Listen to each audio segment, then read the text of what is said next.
dan seorang yang bertasawuf sufi. Jadi nampaknya Palestina nanti akan dibebaskan juga orang berakidah Asy'ari dan sufi. Amin. Karena yang membebaskan Palestina itu dulu adalah seorang Salahuddin Al-Ayyubi, dan Salahuddin juga adalah seorang yang berakidah Asy'ari, bermazhab Syafi'i, dan seorang sufi. Kenapa Ustadz bangkit tiga-tiganya? Karena yang tiga ini sekarang menjadi serangan.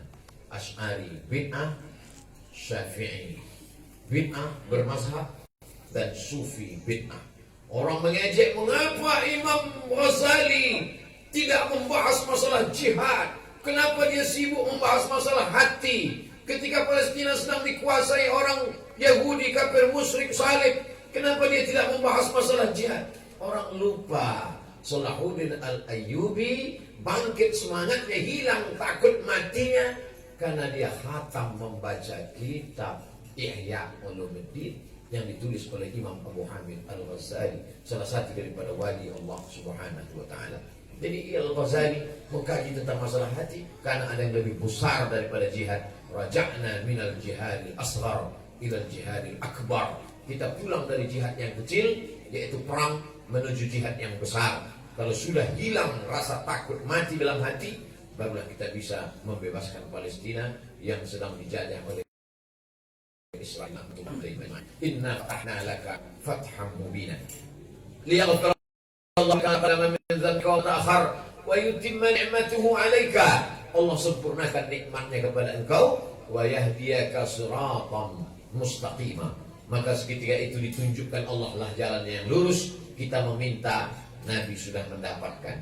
Yang malam kita berkata 17 kali ihdinas siratal mustaqim, sedangkan dia sudah diberi Allah Subhanahu wa taala. Memang dia selalu diberi sebelum meminta. Nabi Musa meminta Rabbis syrahli sadri, tapi dia sudah diberi alam nasrah laka sadrak.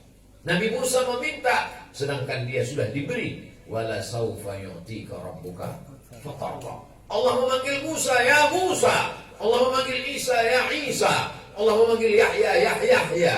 Tapi kepada dia Allah tak pernah memanggil ya Muhammad. Ya ayyuhan nabi jahilil kufar wal munafiqin waghluz alaihim. Ya ayyuhar rasul balligh ma unzila ilaika min rabbik. Yasin Taha. Begitu Allah dalam tanda kutip berakhlak kepada Sayyidina Maulana Muhammad sallallahu alaihi wasallam. Wa yansurakallahu nasran aziza.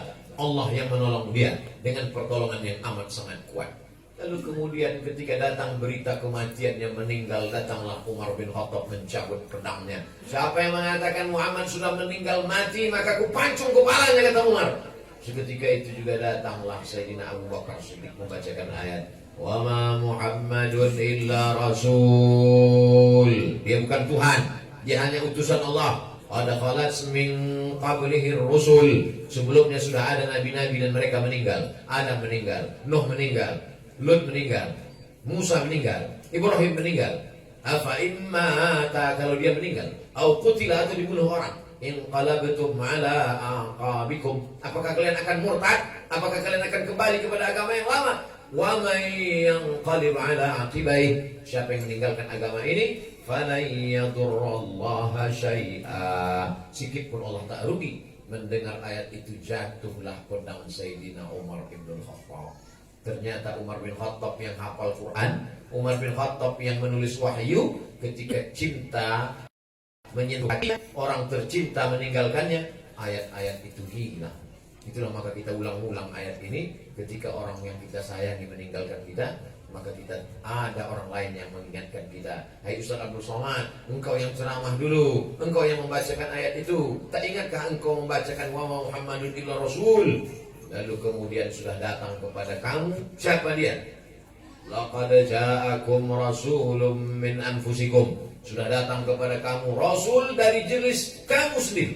Dia tidak datang dari kalangan jin, dia bukan dari kalangan malaikat. Min anfusikum, bertulang, berdarah, berkulit, bersumsum, sama macam kamu. Bedanya apa? Azizun alaihi ma'anittum harisun alaikum bil mu'minina raufun rahim. Sifat Allah ada pada dirinya. Aziz, Rauf, Rahim. Dalam Asmaul Husna, Ya Aziz, Ya Rauf, Ya Rahim, Ya Aziz, Ya Rauf, Ya Rahim. 3 ayat ini bercerita tentang sifat-sifat Allah. Maka Nabi SAW, Adabani Rabbi fa ahsana ta'dibi. Allah yang mendidik aku dengan adab yang sempurna. Maka kalau Allah aziz, azizun alaikum. Kalau Allah sayang, Raufun. Kalau dia kasih, Rahimun. Nabi SAW tidak mendoakan kawannya. Kalau ada orang mendoakan sahabatnya biasa, tapi yang didoakannya adalah Umar bin Hisham, Umar bin Khattab. 2 musuh bebuyutan yang sangat jahat di kota Makkah Al-Mukarramah. Apa kata Nabi berdoa? Allahumma a'izzal islama bi Umarain. Kuatkan Islam ini dengan 2 Umar. Umar bin Khattab dengan Umar bin Hisham. Apa yang terjadi? Dipilih Allah Ta'ala Umar bin Khattab, dan Umar bin Hisham mati dalam keadaan kafir. Umar bin Hisham itu siapa Pak Ustaz? Abu Jahal. Jadi kalau ada orang yang mendoakan Abu Jahal, sudah lewat, sudah mati. Doakan saja abu-abu lain yang masih hidup. Saudara yang dimuliakan Allah Subhanahu wa Ta'ala, ketika Nabi SAW dilempar dengan batu, berdarah telapak kakinya. Apakah ketika datang Malakul Jibal, malaikat penjaga segala bukit, menawarkan, tunjukkan 2 bukit yang paling besar, satu Jabal Abi Qubais, satu lagi Jabal Qu'ayqi'an yang berada di kota Makkah. Kucabut, kutimpakan kepada mereka, rata mereka dengan tanah ya Muhammad sallallahu alaihi wasallam. Apa kata beliau? Allahumma akhrij min aslabihim man ya'budullaha wa la yusyrika bihi syai'a.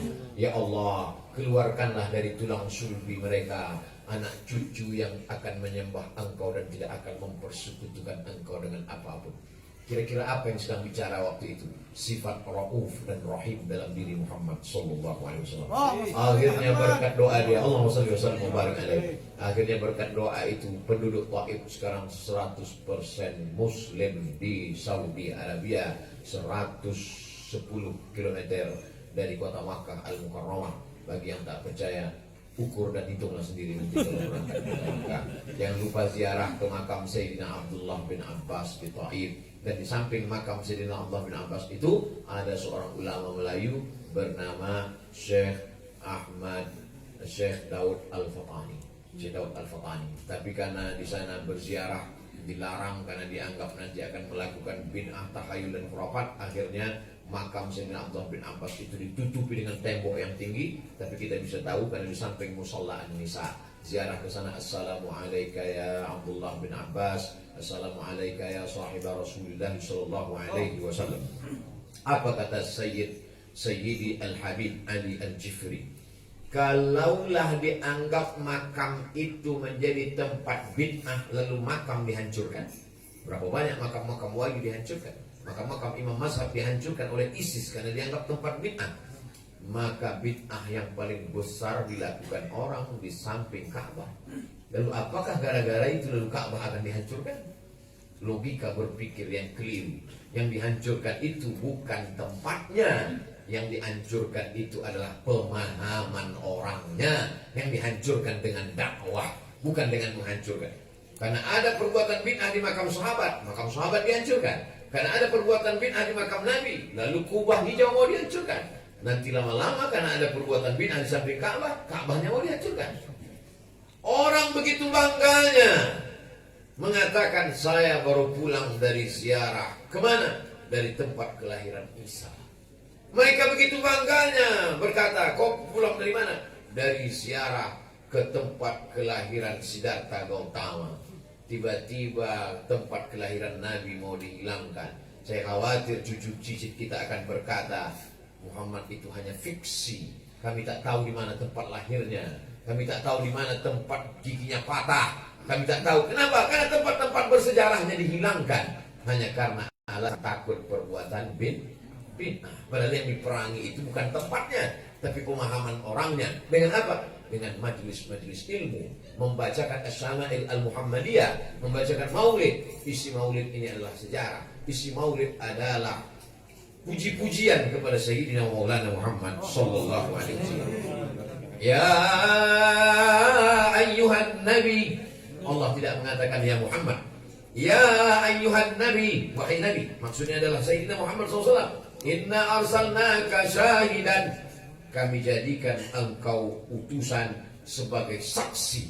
Ketika sahabat Nabi membaca ayat Al-Quran namanya Abdullah bin Mas'ud, Iqra. Kata Abdullah bin Mas'ud, kaifa aqra'u alaika wa alaika unzal. Bagaimana mungkin aku membacakan ayat Al-Quran padahal ayat yang diturunkan kepada engkau, aku tak sanggup membacanya di hadapanmu ya Rasulullah. Kata Nabi, Iqra. Lalu dia baca ayat sampai pada ayat فَكَيْفَ إِذَا جِئْنَا مِنْ كُلِّ أُمَّةٍ بِشَهِيدٍ وَجِئْنَا بِكَ عَلَيْهِ شَهِيدًا. Nanti sampai masanya ketika semua umat menghadap Allah Ta'ala, setiap umat itu ada saksinya. Wa ila 'adin akhahum Huda, kaum 'Ad, Nabi Hud tegak berdiri sebagai saksinya. Wa ila Samud akhahum Salihah, Nabi Saleh sebagai saksi kaum Samud. Wa ila Madyan akhahum Syu'aibah, Nabi Syu'aib tegak berdiri sebagai saksi. Dan Sayyidina Maulana Muhammad SAW menjadi saksi untuk seluruh nabi-nabi dan umat-umat semesta alam.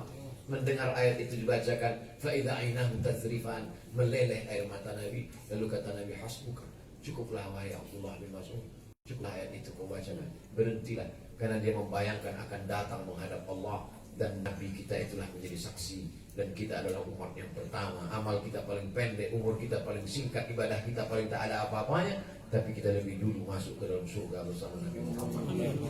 Sampai-sampai Nabi Musa berdoa ingin menjadi umat Muhammad, Nabi Isa ingin menjadi umat Muhammad SAW. Datang Umar bin Khattab membawa lembaran-lembaran Taurat, ditarik oleh Nabi Muhammad SAW, disobeknya. Kan seandainya Musa hidup hari ini, mawasa'ahu illa yattabi'ani, dia hanya akan ikut aku. Bahkan dalam riwayat lain, Nabi Musa kalau ikut hari ini, dia membawakan sendal terompah kayu kepada Nabi SAW. Maka kita menjadi keberuntungan menjadi umat Muhammad SAW. Begitulah Allah Ta'ala memuliakan dia. Wa mubashshira, kabar gembira. Wa nazira, peringatan. Jadi dakwah ini mubasyirahnya dulu, kabar gembiranya. Kalau datang pelaku dosa bertanya, Ustaz Somad dosaku banyak, pintu taubat terbuka. Jangan takut-takut dulu, dosaku banyak Ustaz, neraka jahanam tempat kau. Tidak begitu, karena kata Allah, wa mubasyirah. Berapa banyak jamaah mengaku aku berapa Ustaz, aku minum khamar, aku mabuk, aku berzina, aku banyak silap salah, makan riba. Tak usah kau sebutkan, kulihat dari tatapan mata. Tapi pintu Allah maafnya begitu banyak terbuka. Setelah itu barulah nadhira wa da'iyan ilallahi bi'idnihi wa sirajan munira. Setelah itu apa kata Allah? Wa basyiril mu'minin, berikan lagi kabar gembira kepada orang-orang beriman, bi anna lahum minallahi fadlan kabira, akan ada kelebihan keutamaan. Apa keutamaannya? Dosanya diampuni, surga Jannatul Firdaus menantinya, dan bentuknya mala a'yunun ra'at, belum pernah ditengok mata, wala uzunun sami'at, belum pernah didengar telinga, wala khatara ala qalbi bashar, belum pernah terlintas di hati manusia. Syaratnya apa? Walladzina amanu, iman. Cukup hanya iman. Wa amilus salihat, cukup hanya itu saja. Wa amanu bima nuzila ala Muhammad. Kami beriman kepada Musa, kami beriman kepada Taurat. Tak cukup. Kami beriman kepada Isa, kami beriman kepada Injil. Tak cukup. Mesti beriman kepada apa? Bima nuzila ala Muhammad. Siapa yang tak pernah menyebut Muhammad dari lisannya, tak diterima Allah dia di hadapan Allah Subhanahu wa taala. Maka Nabi Adam pun berdoa menyebut nama Muhammad. Rabbana atina fid dunya hasanah wa fil akhirati hasanah wa qina adzabannar. Rabbana zalamna anfusana wa illam taghfir lana wa tarhamna lanakunanna minal khasirin. Setelah itu disebutnya nama Nabi. Allahumma inni atawassalu ilaika bihaqqi Muhammad. Nabi Adam menyebut nama Muhammad. Allah bertanya bukan karena Allah tak tahu. Allah Maha tahu. Allah mau bagi tahu siapa yang tak tahu dan dia tak mau tahu. Hai Adam, kenapa kau sebut nama dia? Dia belum lahir lagi. Karena ketika kau ciptakan aku, nafakhta fihi ruhi, kau tiupkan ruh ke dalam jasadku, rafa'tu ra'si, ku angkat kepalaku, dan kulihat ada namanya di tiang aras bersanding dengan nama. Itulah mengapa namanya kita sandingkan di dinding rumah, di dinding masjid. Kenapa? Karena di tiang aras pun bersanding nama dia dengan nama Muhammad SAW. Aku tak tahu siapa dia, tapi aku yakin tak mungkin namanya bersanding dengan namamu kalau kedudukannya tidak amat sangat mulia. Maka aku minta kepada Engkau ya Allah, ampunkan dosaku berkat kemuliaan dia di samping nama. Diampunkan Allah dosa Nabi Adam karena menyebut nama Muhammad sallallahu alaihi wasallam. Pahamlah jamaah kenapa Abdus Somad sebelum berdoa Allahumma salli ala sayyidina Muhammad wa ala ali sayyidina Muhammad al-Fatih lima ughliq wal khatim lima sabaq nasiril haqqi bil hadi ila siratikal mustaqim wa ala alihi haqqa qadri wa miqdarihi al-azim. Assalamu alayka ya Rasulullah. Allahumma inna natawassalu ilaika bi haqqi nabiyyika Muhammad sallallahu alaihi wasallam. Karena kita tak ada apa-apanya kalau tidak nempel ke nama dia. Karena kita tidak apa-apanya dan bukan siapa-siapa kalau tidak menyebut namanya. Karena menyebut password itulah kita diterima Allah Subhanahu wa taala. Muhammadur Rasulullah walladzina ma'ahu asyidda'u 'alal kuffar. Yang bersama dengan dia itu sifatnya tegas kepada orang kafir, ruhama'u bainahum.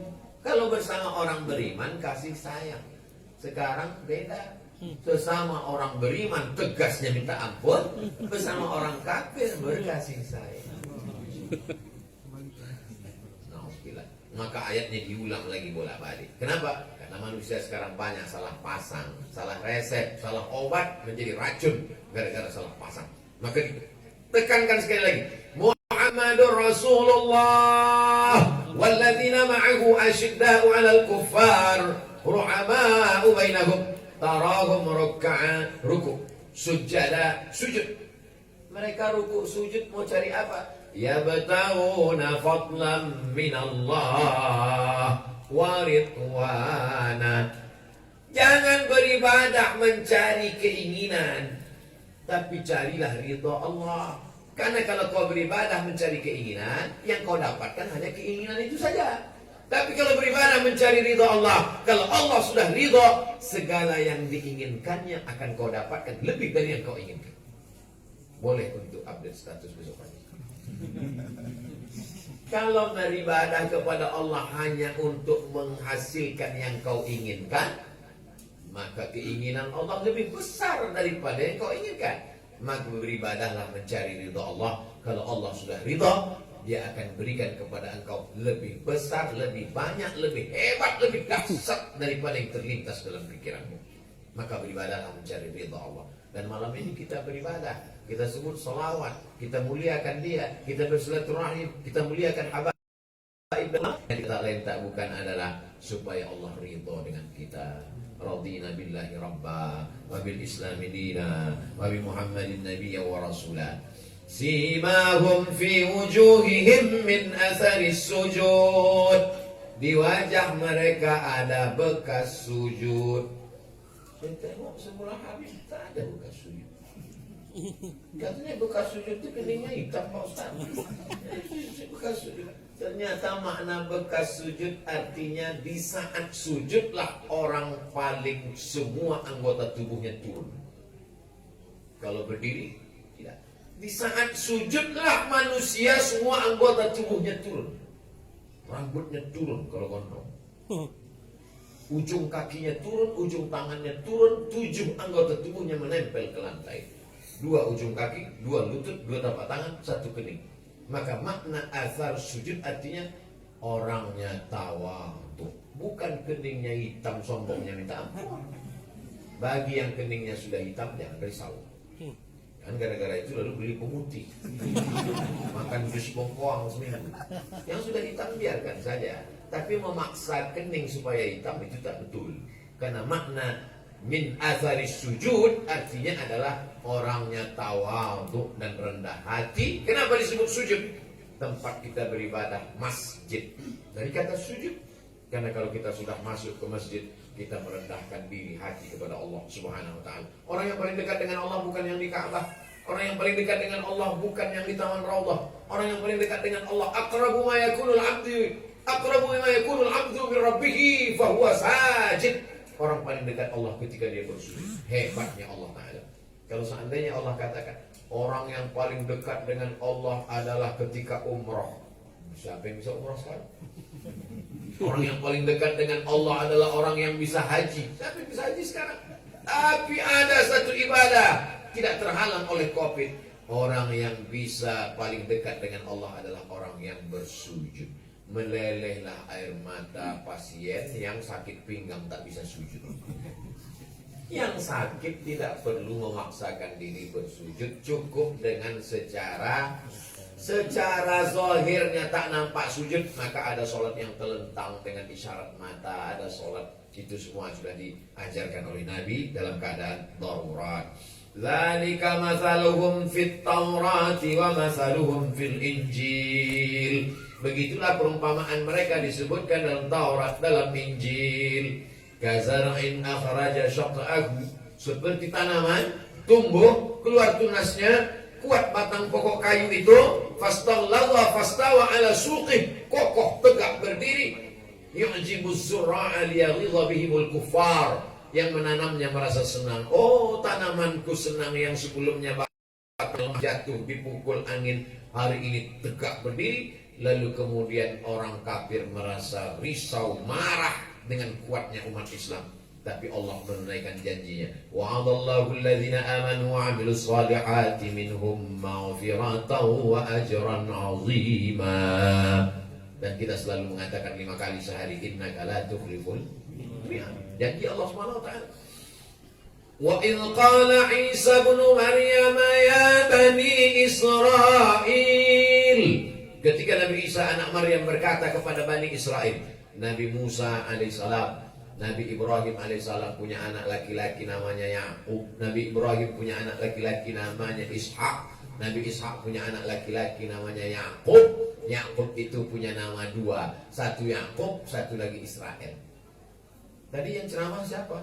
Abdul Somad? Enggak, yang ceramah Uwas. Itu juga orang. Satu namanya Yakub. Yakub punya nama lain Israel. El artinya Tuhan. Isra hamba. Israel hamba Tuhan, hamba Allah.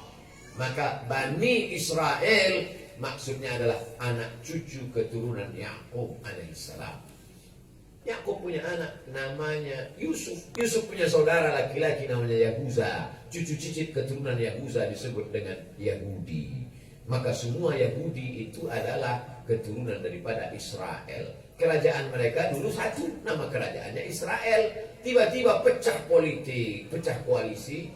Akhirnya satu menjadi kerajaan Yahudi, satu menjadi kerajaan Israel. Pecah 2 setelah meninggalnya Nabi Sulaiman alaihissalam. Raja yang paling gagah, perkasa, hebat dalam sejarah mereka adalah Sulaiman. Mereka menyebutnya King Solomon. Sampai ke Yogyakarta jadi Sleman. Allah bercerita tentang Nabi Isa, bertanya, ya Bani Israel, wahai seluruh keturunan Israel, keturunan Yakub, inni Rasulullah, aku bukan Tuhan, aku bukan anak Tuhan, inni Rasulullah, aku Rasul utusan Allah, ilaikum, kepada kamu, hai Bani Israel. Aku utusan Allah untuk kamu, wahai Bani Israel, bukan untuk orang selain kamu. Limited edition.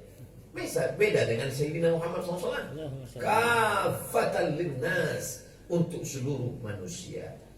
Musaddiqan lima baina yadayya minat Taurah, membenarkan apa yang ada dalam Taurat yang sudah disebutkan Musa dulu.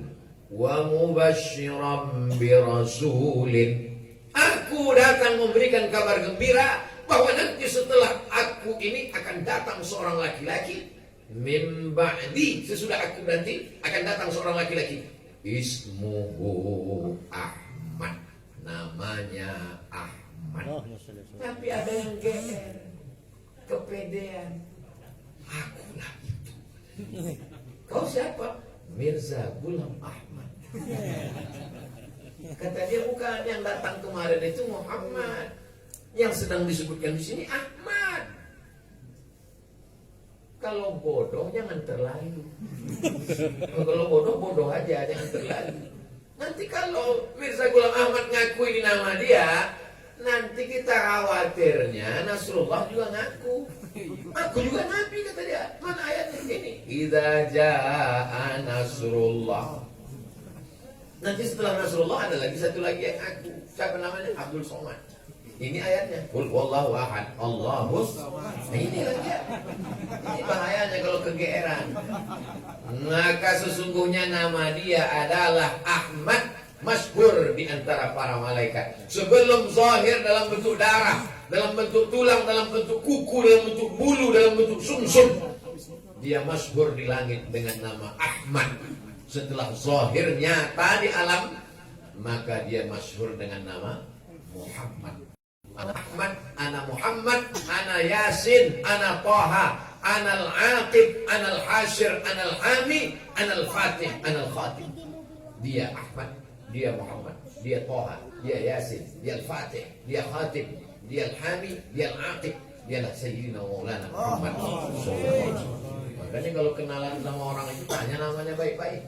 Banyak orang namanya sekarang banyak, tak sama, tak satu. Innallaha wa malaikatahu yusalluna 'alan nabi. Allah berselawat kepada dia. Malaikat berselawat kepada dia. Apa makna Allah berselawat kepada dia? Allah meridai dia. Apa makna malaikat berselawat kepada dia? Malaikat meminta kepada Allah supaya menurunkan rahmat untuk dia.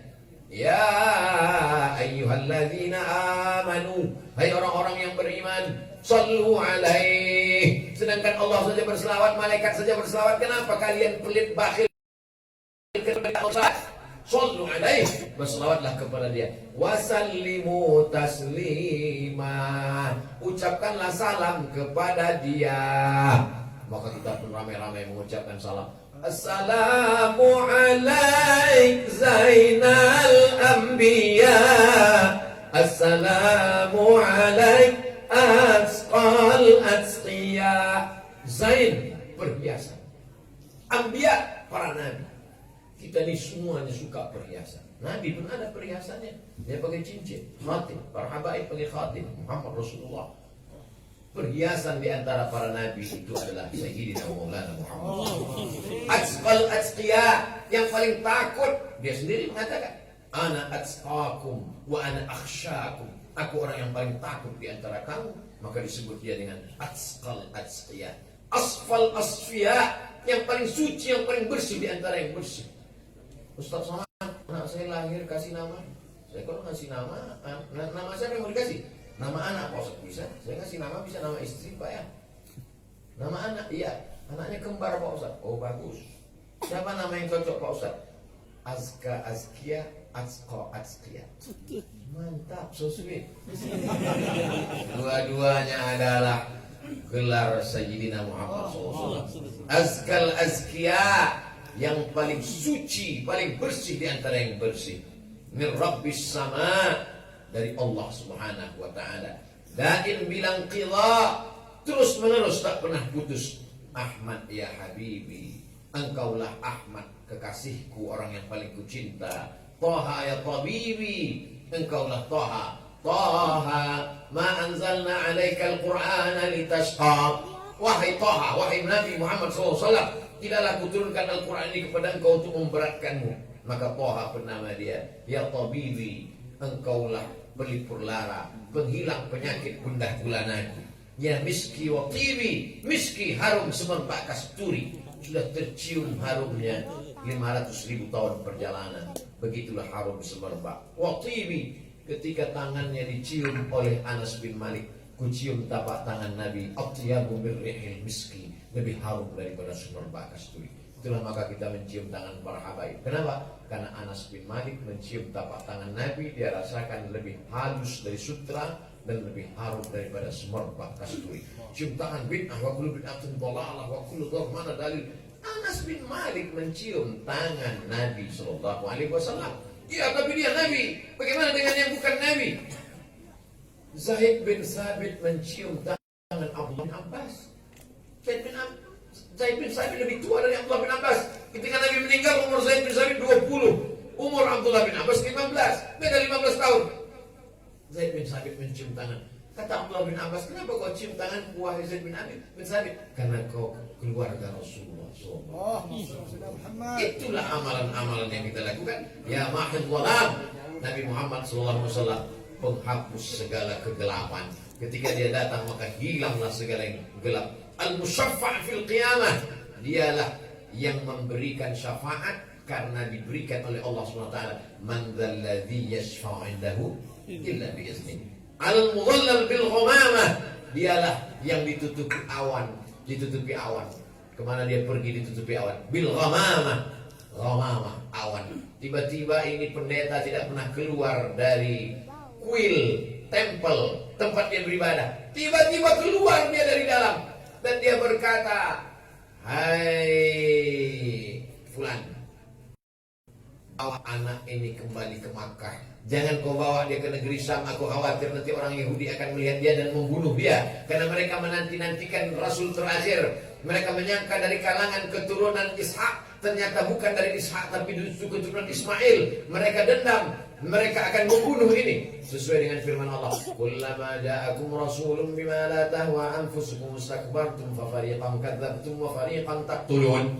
Kalau datang Rasul tak sesuai dengan keinginan kamu, hai Bani Israel, kamu akan membunuhnya. Maka kata Nabi SAW, Bahira itu pun bersaksi bahwa ini adalah Nabi. Maka Abu Thalib penasaran, kamu tahu dari mana kalau ini Nabi?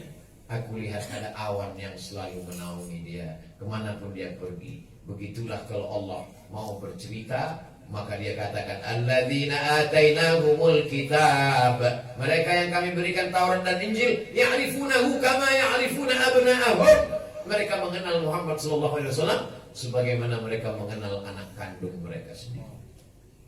Masuk Islamlah Abdullah bin Salam, pendeta Yahudi. Abdullah bin Salam, ya. Dalam Al-Quran dikatakan pendeta-pendeta Yahudi itu mengenal Muhammad SAW sebagaimana mereka mengenal anak mereka sendiri. Apakah kau mengenal Muhammad SAW seperti kau mengenal anakmu sendiri? Ketika aku melihat dia datang, semua mereka menyambut dengan tola'al badru alaina. Aku mengintip-intip dari balik pohon kurma dan kulihat dia. Aku yakin bahwa dialah Nabi yang terakhir. Aku lebih yakin dia Nabi daripada anak yang di rumahku itu anakku. Kenapa begitu Abdullah bin Salam? Karena dia tanda-tandanya persis seperti yang ada dalam kitabku. Sedangkan anak yang di rumah itu aku tak yakin boleh jadi istriku berselingkuh. Alladzina atainahumul kitab ya'rifunahu kama ya'rifuna abna'ahum. Mutawajjibil karamah, dialah yang dipakaikan dengan mahkota kemuliaan. Jangankan dia yang menghafal kitab sucinya, maka akan dipakaikan tajun minan nur, mahkota dari cahaya. Mudah-mudahan kita semua termasuk yang dipakaikan anak-anak kita mahkota dari cahaya. Dengan syarat masukkan mereka ke TK Quran, SD Quran, SMP Quran, SMA Quran, penghafal Quran, insya Allah dapat mahkota dari cahaya. Maka dia dimuliakan mahkota. Yang memakai mahkota hanya raja. Kalau ada yang bukan raja pakai mahkota berarti gila raja. Lebih baik raja gila daripada gila raja. Dan akan dia dipakaikan mahkota. Assalamu alal mutawajjibil karamah. Allahumma salli wa sallim wa barik alaihi wa ala alihi. Faya ayyuhar rajuna minhu syafa'ah. Wahai umat manusia yang mengharapkan syafaat, sallu alaihi wa sallimu taslima. Bagaimana kami berselawat kepadamu ya Rasulullah? Kalau mengucapkan salam kami sudah tahu, tapi bagaimana kami berselawat? Diajarkannya, ucapkanlah Allahumma salli ala Sayyidina Muhammad wa ala ali Sayyidina Muhammad. Ada 5 sifat bentuk dalam Sahih Bukhari, Sahih Muslim. Tapi kemudian datang para ulama membuat selawat. Allahumma salli ala Sayyidina Muhammad wa ala Sayyidina Muhammadin salatan tunjina biha min jami'il ahwali wal afat wa taqdiruna biha jami'al hajat wa tuqruna biha jami'is sayyiat wa tarfa'una biha indaka ala darajat wa tuballighuna biha aqsal ghayat min jami'il khairati bil hayati wa ba'dal mamat innaka sami'un qaribun mujibud da'wat ya qadirul hajat. Allahumma salli ala Sayyidina Muhammad wa ala Sayyidina Muhammad al-fatih lima ughliq wal khatim lima sabaq nasiril haqqi bil haqq al-hadi ila siratikal mustaqim wa ala alihi haqqa qadrihi wa miqdarihi al-'azim.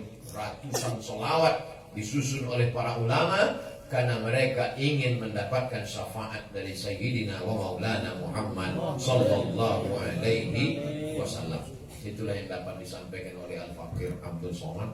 pas dimulai jam 9, sekarang jam 10, 60 menit kita bersama. Mudah-mudahan kebersamaan kita ini membuat kita mendapat ridho dari Allah SWT. Untuk mengambil barakah dari zuriat keturunan Rasulullah SAW, kita minta doa dari Sayyidi Al-Habib Mahmud Bilqis. Barakallahu fikum. إلى حضرة النبي الفاتحة. بسم الله الرحمن الرحيم الحمد لله رب العالمين الرحمن الرحيم مالك يوم الدين إياك نعبد وإياك نستعين اهدنا الصراط المستقيم صراط الذين أنعمت عليهم غير المغضوب عليهم ولا الضالين. آمين. الحمد لله رب العالمين والصلاة والسلام على أشرف المرسلين سيدنا ومولانا محمد وعلى آله وصحبه أجمعين. اللهم اجعل جمعنا هذا جمعا مغفورا وتفرقنا من بعده تفرقا معصوما لا تجعلنا فينا ولا معنا محروما ولا معصوما. اللهم اغفر لأمة سيدنا محمد، اللهم ارحم أمة سيدنا محمد، اللهم استر أمتنا محمد، اللهم اذكر أمتنا محمد صلى الله عليه وسلم. اللهم طول أمورنا وصح أجسادنا ونور قلوبنا وثبت إيماننا وحسن أعمالنا ووسع أرزاقنا وإليه قربنا ونشر بنا وقت حوائجنا في الدين والدنيا والآخرة إنك على كل قدر. ربنا ظلمنا أنفسنا وإن لم تغفر لنا وترحمنا لنكن خاسرين. ربنا هب لنا من أزواجنا وذرياتنا قرة أعين واجعلنا للمتقين إماما. ربنا لا تزغ قلوبنا بعد إذ هديتنا وهب لنا من لدنك رحمة إنك أنت الوهاب. ربنا آتنا في الدنيا حسنة وفي الآخرة حسنة وقنا عذاب النار وادخلنا الجنة مع الأبرار يا عزيز يا غفار يا رب العالمين. صلى الله على سيدنا محمد وعلى آله وأصحابه وسلم. سبحان ربك رب العزة عما يصفون وسلام على المرسلين والحمد لله رب العالمين. Alhamdulillahirabbil alamin. Alhamdulillah kita sudah dengarkan daripada nasihat-nasihat yang disampaikan oleh Ustaz kita yang mulia Al-Ustaz Abdul Somad, dan doa yang disampaikan oleh orang tua kita Sayyidina Al-Habib Mahmud Bilqis, yang mudah-mudahan kita semua wabil khusus daripada tuan rumah mendapatkan barakah rahmat dari Allah Subhanahu wa taala. Amin ya rabbal alamin. Selanjutnya kami harapkan kepada seluruh jemaah yang hadir, mohon sekali tidak ada yang bersalaman atau memaksakan diri untuk selfie atau foto-fotoan. Ya. Maka oleh karena itu kami berharap dari tuan rumah untuk tidak ada yang bersalaman atau yang memaksakan diri untuk berfoto. Ya, mungkin ini yang dapat kita sampaikan. Lebih mohon maaf. Assalamualaikum warahmatullahi wabarakatuh. Untuk jemaah silakan itu ada hidangan untuk dibagi-bagi per 4 orang atau ada di bawah juga. Silakan.